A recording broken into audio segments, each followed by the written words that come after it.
नमस्कार साथियों, स्वागत है आपका इस वीडियो में। इस वीडियो में हम समझेंगे कि पिछले काफी समय से जो महिलाओं के प्रति कई सारे सेक्सुअल हरासमेंट के केसेस नजर आए हैं मेडिकल कॉलेजेस के अंदर, उसी से रिलेटेड एक और केस है और ये है BYL नायर हॉस्पिटल जो कि है मुंबई के अंदर। तो समझेंगे कि किस तरह से वहाँ के जो डीन थे उनको सस्पेंड कर दिया गया है। और ये जो न्यूज है आप देख सकते हैं, ये द हिंदू की न्यूज है। Maharashtra CM order probe into the sexual harassment at Mumbai Nair hospital. तो इस केस के अंदर बेसिकली हुआ ये था कि जो मुंबई का BYL Nair hospital and medical college है, वहाँ के एक असिस्टेंट प्रोफेसर, उन्होंने वहाँ की जो फीमेल स्टूडेंट्स, जो महिला छात्राएं थी, उनको सेक्सुअली हरास करने की कोशिश की थी। और फिर बाद में जब उनके कंप्लेंट्स की बात आई तो उन्होंने उनको थ्रेटन किया, उनको धमकी दी कि यदि वो कंप्लेन करती है तो उनको एकेडमिक कॉन्सिक्वेंस यानी कि उनको फेल भी किया जा सकता है। तो इसके बाद कई सारी जो छात्राएं हैं वो खुल के नहीं बोल पाई, लेकिन फिर बाद में जब जैसे जैसे कंप्लेंट्स आती गई तो उनको कवर अप करने की कोशिश भी की गई। एक और असिस्टेंट प्रोफेसर का भी नाम आया जिन्होंने इस केस को कवर अप करने की कोशिश की।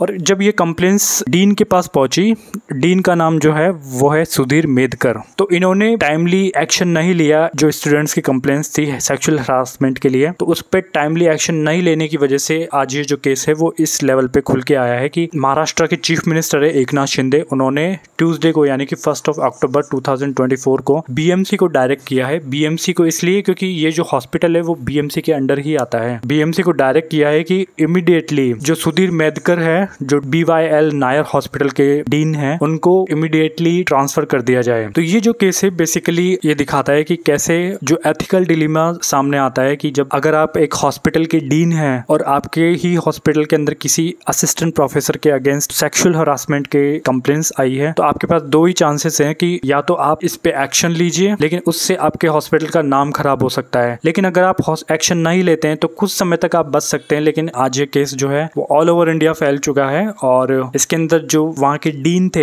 उन्होंने टाइमली एक्शन नहीं लेने की वजह से ही आज उन्होंने ट्रांसफर पनिशमेंट झेलना पड़ रहा है। इस केस के अंदर एक और चीज है कि महाराष्ट्र के जो मेडिकल स्टूडेंट्स है उनका एक एसोसिएशन है जिसका नाम है association of state medical interns. तो ये जो एसोसिएशन है इसके मेंबर्स ये डिमांड कर रहे हैं कि ये जो फैकल्टीज है जो सेक्सुअली हरासमेंट के अगेंस्ट जिनके कंप्लेंट्स हैं और साथ ही जिन्होंने इस केस को कवर अप करने की कोशिश की है, उनको कोई भी मेडिकल कॉलेज जो है वो असाइन ना करें। और इसी के साथ ही ये जो फैकल्टी मेंबर्स हैं इनको एक्सटर्नली या फिर इंटरनली किसी भी तरह से एग्जाम कोऑर्डिनेटर नहीं बनाया जाए। इसके साथ ही जो एसोसिएशन है उनकी ये भी डिमांड है कि जो पोस्ट रेगुलेशन यानी कि जो prevention of sexual harassment against women in work place जो है उसका भी स्ट्रिक्टली रेगुलेशन हो, स्ट्रॉन्ग इन्फोर्समेंट किया जाए। अब हम देखते हैं कि किस तरह से कोई भी इंस्टीट्यूशन होता है उसके अंदर अगर कोई सेक्सुअल हरासमेंट का केस आता है तो उसकी कंप्लेन किस तरह से फाइल की जा सकती है। तो पहला जो ऑप्शन है वो ये है कि किसी भी इंस्टीट्यूशन में एक इंटरनल कंप्लेंट कमेटी होती है, उसको ये केस फाइल किया जा सकता है। और दूसरा जो ऑप्शन होता है वो ये है कि एक sexual harassment and electronic box,